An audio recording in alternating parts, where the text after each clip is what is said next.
Hello दोस्तों, स्वागत है आप लोग का आपके अपने टॉप क्लास ट्यूशन में। दोस्तों, ये जीके जीएस का क्लास नंबर 40 है। अगर आप लोगों ने इससे पहले हमारे क्लास को नहीं देखा है, अगर आप लोगों ने इससे पहले हमारे 39 क्लास को नहीं देखा है, हमने आप लोगों के लिए 39 क्लास करवा चुका है जीके का, और इसके साथ साथ जीएस भी है। जीके और जीएस दोनों है। अगर आप लोगों ने नहीं देखा है तो जाकर के जरूर देखिए। आप लोग देख रहे हैं top class tuition Pradeep sir के साथ, ठीक है।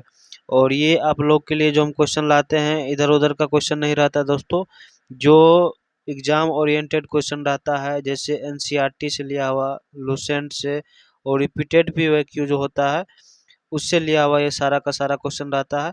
और ये क्वेश्चन आने की संभावना 90% से एभव होता है, ठीक है। और प्रत्येक खास बात हमारे क्लास की दोस्तों ये होती है कि हम सभी क्वेश्चन को डिस्कशन के साथ समझाते हैं आप लोगों को, ठीक है। अगर आप लोग कंपटीशन में बिहार पुलिस की तैयारी कर रहे हैं, चाहे एनटीपीसी की तैयारी कर रहे हैं, बिहार एसएससी का, एसएससी का, या बीपीएससी का, या फिर ग्रुप डी का, आप लोग के लिए इसी सब क्लास को देखते हुए, ये सारे क्लास को देखते हुए हमने ये सेशन बनाया है। और जिन दोस्तों को, जिन भाई बहनों को हमारे क्लास की फ्री में पीडीएफ चाहिए, तो वो हमारे साथ लास्ट तक जो बने रहेंगे, हम उन सभी को फ्री में पीडीएफ देते हैं हर एक क्लास के लास्ट में। आई होप कि आप लोग हमारे साथ लास्ट तक ज़रूर बने रहेंगे। और आप लोगों से बस एक विनती रहती है, जो लोग हमारे, जो मेरे भाई बहन जो नए हैं, वो एक आप लोगों से सब्सक्राइब और एक लाइक की विनती रहती है, ठीक है। उसके बाद हम आप लोग के लिए जान लगा देते हैं क्वेश्चन को चुनने में और मेहनत करने में, उसमें कोई कमी नहीं छोड़ते हैं। इसलिए आप लोग से बस यही तो विनती रहता है, आप लोग इसको जरूर पूरा कीजिएगा, ठीक है। देखिए, आते हैं क्वेश्चन नंबर 1 पे। क्या पूछा गया है, इनमें से किस रेशे अर्थात फाइबर को कृत्रिम रेशा कहा जाता है? तो ऑप्शन नंबर आपको इसका राइट जवाब क्या हो जाएगा, बताइएगा आप लोग कमेंट बॉक्स में भी। Nylon, rayon, polyester, acrylic. तो इसका राइट जवाब हो जाएगा रेयॉन। रेयॉन को कृत्रिम रेशा भी कहा जाता है, ठीक है। इसके बारे में थोड़ा डिस्कशन कर लेते हैं। देखिए, इसका जवाब तो आपको ऑप्शन नंबर बी रेयॉन हो जाएगा। देखिए, रेयॉन एक कृत्रिम रेशा है। क्या है? रेयॉन एक कृत्रिम रेशा है जो प्राकृतिक सेलुलोज से रासायनिक प्रक्रिया द्वारा बनाया जाता है। खास बात ध्यान देने वाली क्या बात है इसमें, तो ये प्राकृतिक सेलुलोज जो होता है, इससे तैयार किया जाता है। किस विधि से? रासायनिक विधि से, ठीक है। इसे आधा कृत्रिम रेशा भी कहा जाता है। कृत्रिम रेशा इसलिए कहा जाता है क्योंकि ये प्राकृतिक सेलुलोज से तो तैयार किया जाता है, लेकिन रासायनिक प्रक्रिया के द्वारा इसको पूर्ण रूप से रेयॉन का रूप दिया जाता है, इसलिए इसको आधा कृत्रिम रेयॉन भी कहा जाता है, ठीक है। आई होप कि आप लोग को ये सेशन, ये क्वेश्चन, ये आंसर और हमारे समझाने की तरीका पसंद आता होगा। प्लीज़ आप लोग से विनती है कि एक सब्सक्राइब और लाइक ज़रूर कर दीजिएगा। आते हैं क्वेश्चन नंबर 2 पे। देखिए क्या कह रहा है, प्राइमेट वर्ग में लिसेंथिनस, गोरिल्ला और लेमुर आते हैं, ठीक है। लेकिन इन्हें टेक्सोनोमिक वर्गीकरण में किसके साथ रखा गया है? तो इसका राइट जवाब हो जाएगा ऑप्शन नंबर डी।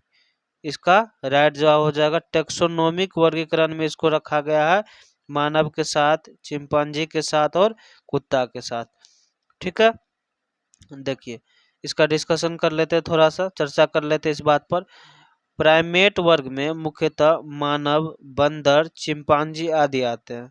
प्राइमेट में कौन कौन आते हैं? देखिए, मानव आते हैं, बंदर आता है, चिंपांजी आता है, और इन्हीं इसी तरह का जो जीव होता है वो आता है किसमें? प्राइमेट में। लेकिन टेक्सोनोमिक वर्गीकरण में ये स्तनधारी आते हैं। इनका निकट संबंधी कुत्ते जैसे जानवरों से है, जो कुत्ते जैसे दिखते हैं वो सभी से है। किसमें? टेक्सोनोमिक में आता है ये। किसमें? टेक्सोनोमिक में। तो बाद बाकी जो ऑप्शन में है ये सारा का सारा, ये जितना भी आपको, ये A B C A taxonomic के अंतर्गत आते हैं, जो कुत्ते जैसे जानवर होते हैं, ठीक है। 3 नंबर के क्वेश्चन में पूछा गया है। देखिए, 3 नंबर का क्वेश्चन आप लोग देखिए ध्यान से। इसमें पूछा गया, प्रकाश की दिशा में अग्रसर होने वाले तंतु को क्या कहते हैं? प्रकाश की दिशा में अग्रसर होने वाले तंतु को कहते हैं बाह्य प्रकाशार्ध।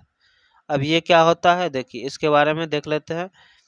ये होता है बाह्य प्रकाशार्ध वे कोशिकाएं होती है, क्या होती है, कोशिकाएं, जो प्रकाश की ओर बढ़ती है, जैसे पौधे की ऊपरी सतह।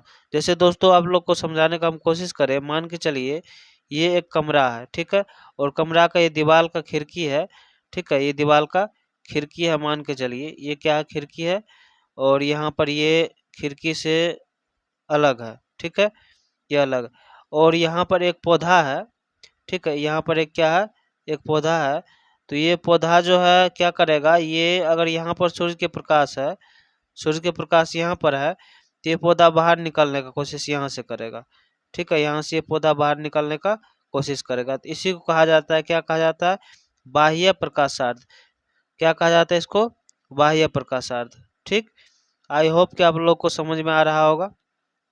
4 नंबर का क्वेश्चन में पूछा गया है, इनमें से कौन सा मोलस्क, जिसको मोलस्का भी कहते हैं, मोलस्क संघ का एकमात्र उदाहरण है। तो ये हो जाएगा आपको ऑक्टोपस। क्या हो जाएगा, ऑक्टोपस। और ये सारे जो तीनों है, टिड्डी, तितली, बिच्छू, ये सारे किसके हैं, ये ऑर्थोपोडा के हैं। किसके उदाहरण है, ऑर्थोपोडा के हैं।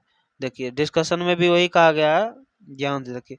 ऑक्टोपस मोलस्का संघ का एक प्रमुख जटिल जीव होता है, ठीक है, लेकिन शेष जो तीनों है ये किसके अंतर्गत आता है, ऑर्थोपोडा के अंतर्गत आते हैं। ठीक, 5 नंबर का क्वेश्चन में पूछा गया है, ध्यान से देखिए। पुरुष जननतंत्र में विरेचन जहाँ स्थित होते हैं उस थैली को क्या कहते हैं। ये जो विरेचन होते हैं स्थित इसमें, ठीक है, तो इस थैली को, इस थैली का नाम क्या है। तो इस थैली का नाम आप लोग को अगर नहीं पता है तो ये इसको कहा जाता है विरेचन कोष कहा जाता है। ठीक, और ये होता है विरेचन, ये क्या होता है, विरेचन, ये होता है विरेचन कोष। ठीक, ये शरीर से बाहर होता है। विरेचन कोष एक थैली होती है जिसमें विरेचन, जिसको टेस्टिस भी कहा जाता है, स्थित होते हैं, जो शुक्राणु बनाते हैं। क्या बनाते हैं, ये शुक्राणु बनाते हैं। 6 नंबर का क्वेश्चन में क्या पूछा गया, देखिए, निम्नलिखित में से कौन सा शैवाल के 3 प्रमुख वर्गों में नहीं है। तो शैवाल के 3 प्रमुख वर्गों में से कौन सा नहीं है, लिम्नोस्पर्म नहीं है। ठीक है, लिम्नोस्पर्म नहीं है। शैवाल के 3 प्रमुख वर्ग है, क्लोरोफायेसी जिसको हरा कहा जाता है, फियोफायेसी जिसको भूरा कहा जाता है, रोडोफायेसी जिसको लाल कहा जाता है। लिम्नोस्पर्म शैवाल का वर्ग नहीं है। ठीक है, लिम्नोस्पर्म किसका, शैवाल का वर्ग नहीं है। ठीक, साइफन, स्पॉन्ज, यूस्पोन्जिया किस संघ के उदाहरण है। तो इसका राइट जवाब क्या हो जाएगा, पोरीफेरा का उदाहरण है ये किनका है, पोरीफोरा का उदाहरण है। अब देखिए, ये सभी स्पंज है जो पोरीफोरा संघ में आते हैं और सबसे सरल बहुकोशिकीय जीव जंतु होते हैं ये। 8 नंबर का क्वेश्चन में पूछा गया है, देखिए, शुक्लिक क्या करा है, शुक्लिक जीव किस प्रक्रिया द्वारा वृद्धि करते हैं।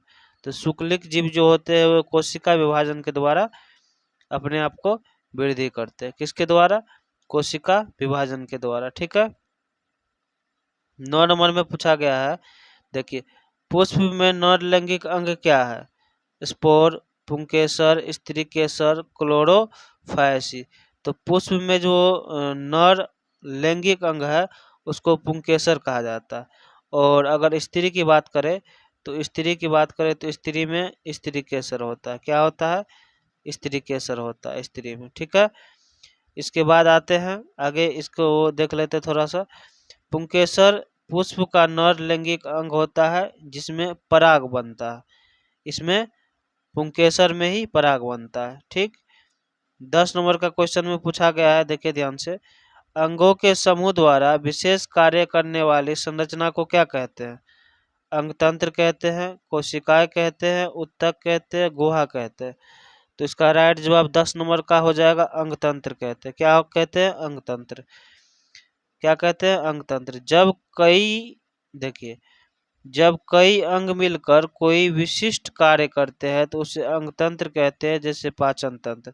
पाचन तंत्र क्या होता है, कई अंग मिल करके एक काम करता है, इसी को क्या कहा जाता है, अंग तंत्र कहा जाता है, इसी को अंग तंत्र कहा जाता है। 11 नंबर का क्वेश्चन में है, एक स्वस्थ व्यक्ति में लगभग कितनी मात्रा में रक्त होता है, लीटर में पूछा है, तो लीटर में जवाब दे दे ए नंबर 5 से 5.5 लीटर के लमसम स्वस्थ मनुष्य में ब्लड होता है। एक औसत वयस्क व्यक्ति के शरीर में 5 से 5.5 लीटर रक्त होता है। यह शरीर की कुल भार का लगभग 7 से 8% होता है। ब्लड की जो मात्रा होती है शरीर के कुल भाग से 7 से 8% होती है। पुष्प में स्त्री लैंगिक अंग क्या है, अभी हमने आप लोग को बताया था ऊपर में, तो ये हो जाएगा स्त्री केसर। क्या हो जाएगा, स्त्री केसर। ठीक, ये इसमें क्या बनता है, देखिए फूल का मादा प्रजनन अंग है। स्त्री केसर जो है ये फूल का मादा प्रजनन अंग है। इसमें अंडाशय बनता है, वर्तिकाग्र और वर्तिका होती है इसी में।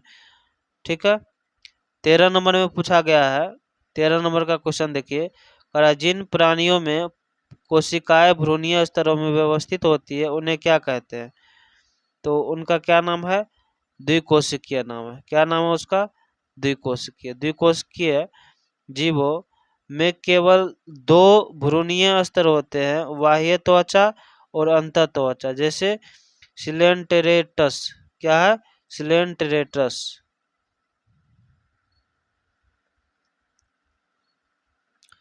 इनमें से किस वर्ग में उच्चतम वर्गीकरण होने के कारण कुछ विशेषताएं सामान्य होती है, कुछ विशेषताएं सामान्य होती है, तो गण, ऑर्डर। ठीक है, गण, गण में आने वाले जीवों के कुछ विशेष सामान्य विशेषताएं होती है, लेकिन जैसे जैसे वर्गीकरण उच्च होता जाता है सामान्यताएं घटती जाती है। ठीक है, 15 नंबर में पूछा गया है, देखिए ध्यान से, जो विभिन्न प्रकार के लैंगिक जनन कोशिकाओं के संयोग से बनते हैं उन्हें क्या कहते हैं, उन्हें क्या कहते हैं, उन्हें कहते हैं असंगमय। क्या कहते हैं उन्हें, असंगमय कहते हैं। आई होप कि आप लोग को ये सेशन अच्छा लग रहा होगा। दोस्तों ये क्वेश्चन बहुत अच्छे लेवल का है, आप लोग इसको लास्ट तक जरूर देखिएगा, तभी आप लोग को फायदा मिलने वाला है। ठीक है, ऐसा नहीं 1 2 4 5 10 क्वेश्चन देख लिए बस फायदा मिल जाएगा, जी नहीं। आपको किसी भी चीज में पूर्ण रूप से समय देना पड़ेगा, तभी आप लोग किसी भी चीज में, चाहे कोई भी फील्ड हो, तभी आप उसमें माहिर बन पाइएगा, तभी आप उसमें सफलता हासिल कर पाइएगा। देखिए, जब नर व मादा युग्मकों का आकार या प्रकार भिन्न होता है तो उसे असंगमय कहते हैं। उसे क्या कहते हैं, असंगमय। जब नर, किसका किसका, नर व मादा युग्मकों का आकार क्या होता है, भिन्न होता है, तो असंगमय कहते हैं, मतलब उसका कोई संग ही नहीं हुआ तो असंगमय होगा ही वो। जिन प्राणियों के शरीर में गुहा नहीं पाई जाती है उन्हें क्या कहते हैं, अगुह्य कहते हैं। क्या कहते हैं उन्हें, अगुह्य कहते हैं। अगुह्य प्राणी क्या होता है, वे होते हैं जिनके शरीर में कोई आंतरिक शरीर गुहा नहीं होता है। जैसे प्लेटी प्लेटीहेमनिन्थेस, प्लेटीहेमनिन्थेस। ठीक, 17 नंबर का क्वेश्चन, 17 नंबर का क्वेश्चन में पेल्विक नर्व सामान्यतः किस भाषा से लिया गया है, तो पेल्विक नर्व सामान्यतः किस भाषा से लिया गया है, लैटिन भाषा से लिया गया है। किससे लिया गया, लैटिन। अधिकांश वैज्ञानिक शब्दों की उत्पत्ति लैटिन शब्द से ही किए हैं। किससे किए हैं, लैटिन शब्द से। पेल्विक भी एक लैटिन शब्द है, इसका अर्थ है श्रोणि से संबंधित। क्या इसका अर्थ है, श्रोणि से संबंधित, राइट। 18 नंबर का क्वेश्चन में पूछा गया है कि रोडोफायसी, लाल शैवाल जिसको कहा जाता है, को सामान्यतः किस प्रकार का शैवाल कहते हैं। लाल शैवाल को सामान्यतः किस प्रकार का शैवाल कहते हैं, तो लाल प्रकार, मतलब रोडोफायसी को लाल प्रकार का शैवाल कहते हैं, राइट। ठीक है, लाल प्रकार का शैवाल रेड एल्गी कहते हैं। इनमें फाइकोइथ्रिन वर्णक पाया जाता है जो लाल रंग प्रदान करता है। यही जो है लाल रंग प्रदान करने का काम कौन करता है, फाइकोइथ्रिन। ठीक है, रेड एल्गी में होता है ये। आरेलिया जिसको मेडूसा भी कहते हैं, और एस्डिमसिया, सी एनिमोन किस संघ के उदाहरण है? ये सब जो है किस संघ के उदाहरण है? ये आपको सिलेंटेरेटा के उदाहरण है। ये दो सिलेंटेरेटा संघ के जीव है। ये जल में रहते हैं और डंक मारने वाले कोष होते हैं। सिलेंटेरेटा जो होते हैं वो डंक मारते हैं और कहाँ रहते हैं? ये जल में रहते हैं। ठीक है। 20 नंबर में पूछा गया, देखिए, जिनमें नोटोकार्ड और पृष्ठीय तंत्रिका रज्जु होती है उन्हें किस संघ में रखा गया है? तो उन्हें जो रखा गया है कॉर्डेटा के संघ में रखा गया है। अब ये कॉर्डेटा संघ क्या होता है जान लेते हैं। कॉर्डेटा संघ के सभी जीवों में जीवन के किसी न किसी चरण में नोटोकार्ड पृष्ठ रज्जु पाई जाती है, जैसे मछलियां, उभयचर, पक्षी, स्तनधारी। ठीक है। 21 का क्वेश्चन में पूछा गया, देखिए, फियोफायसी के सदस्यों को सामान्यतः क्या कहा जाता है? फियोफायसी के सदस्य को कहा जाता है भूरा। दोस्तों, अगर आप लोगों ने अभी तक हमारे चैनल को सब्सक्राइब नहीं किया है तो जरूर आप लोग सब्सक्राइब कीजिएगा, प्लीज, आप लोग से यही विनती है। ठीक है। फियोफायसी को भूरा शैवाल कहा जाता है। इनमें फ्यूकोजेंथिन वर्णक होता है। क्या होता है? फ्यूकोजेंथिन वर्णक होता है, जो भूरा रंग का एक कारण होता है। इसी से भूरा रंग प्रदान किया जाता है। 22 में एस्टेरियस समुद्री तारा, एकाइनस समुद्री अर्चिन, एंटीडोन समुद्री लिली किस संघ के अंतर्गत आते हैं? ये सभी आपको एकाइनोडर्मेटा के अंतर्गत आते हैं। किसके? एकाइनोडर्मेटा के अंतर्गत आते हैं। ठीक। अब इसके बारे में थोड़ा जान लेते हैं। एकाइनोडर्मेटा संघ के सभी जीव समुद्री होते हैं। क्या होते हैं? समुद्री होते हैं और इनकी त्वचा कांटेदार होती है। इनकी त्वचा जो होती है कैसा होता है? कांटेदार। 23 का कौन सा पदार्थ रक्त का हल्का पीला भाग होता है जो रक्त के आयतन का 55% होता है? तो इसको क्या कहा जाता है? इसको कहा जाता है प्लाज्मा। क्या कहा जाता है? रक्त में जो होता है पीला भाग वो प्लाज्मा होता है। ठीक। रक्त का द्रव भाग प्लाज्मा होता है। क्या होता है? प्लाज्मा होता है। जिनमें जल, प्रोटीन, हार्मोन आदि होते हैं। क्या होते हैं? जल, प्रोटीन, हार्मोन होते हैं। 24 नंबर का क्वेश्चन में है, जो समान युग्मकों के संयोजन से लैंगिक जनन होता है उसे क्या कहते हैं? उसे क्या कहते हैं? तो उसे संगमय कहते हैं। क्या कहते हैं? उसे संगमय कहते हैं। जब नर और मादा युग्मक आकार में समान होते हैं तो उसे संगमय कहते हैं, और नहीं होते तो उसे असंगमय कहते हैं। ऊपर हमने क्वेश्चन में करवाया है। जिन प्राणियों में भ्रूण के 3 स्तर होते हैं उन्हें क्या कहते हैं? उन्हें त्रिकोशिकीय कहते हैं। क्या कहते हैं? उन्हें त्रिकोशिकीय कहते हैं। दोस्तों, ये क्वेश्चन लास्ट था और इसका थोड़ा डिस्कशन देख लेते हैं। जिन प्राणियों के भ्रूण के 3 स्तर होते हैं, एक्टोडर्म, मेसोडर्म, एंडोडर्म, उन्हें त्रिकोशिकीय कहा जाता है। ठीक है दोस्तों, ये सेशन लास्ट हो चुका है। 25 क्वेश्चन हमने करवा दिया है। और हमने कहा था शुरू में कि जिसको जिसको फ्री में PDF चाहिए, जिनको, वो सभी को लास्ट में, जो भाई दोस्त मेरे यहाँ तक आएंगे मेरे साथ क्लास करते हुए, उन सभी को हम फ्री में PDF देंगे। तो आप लोग को करना क्या है, ये इसको क्लिक करके, आपको हमने डिस्क्रिप्शन में भी लिंक दे रखा है, वहाँ से भी कॉपी कर सकते हैं, या नहीं तो इसको टाइप भी कर सकते हैं।